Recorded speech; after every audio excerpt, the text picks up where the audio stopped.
Some Democrats say if President Trump did ask James Comey to end the FBI's investigation of General Flynn, that is obstruction of justice. Nancy Cordes is on Capitol Hill, where lawmakers from both parties now want Mr. Comey to testify. Nancy, good morning.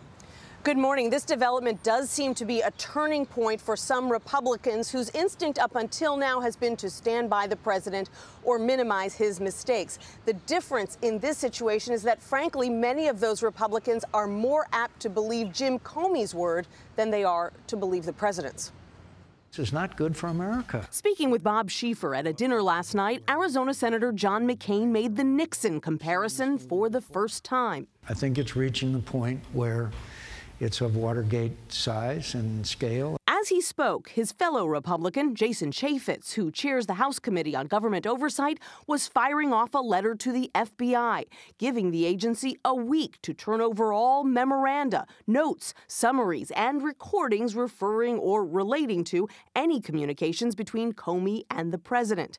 South Carolina's Lindsey Graham said Comey himself should come to the Hill. I don't want to read a memo. I want to hear from him.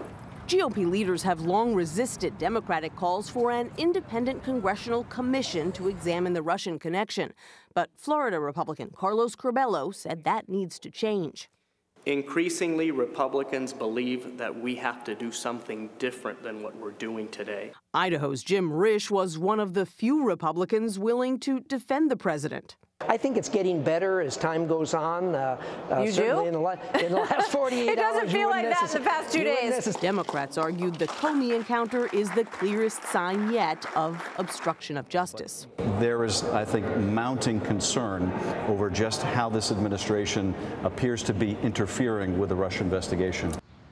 A spokeswoman for House Speaker Paul Ryan says that he wants all the facts and that he thinks it is appropriate for the House Oversight Committee to do what it needs to do to get its hands on this James Comey memo. Norah? All right, we'll be watching. Nancy, thank you so much.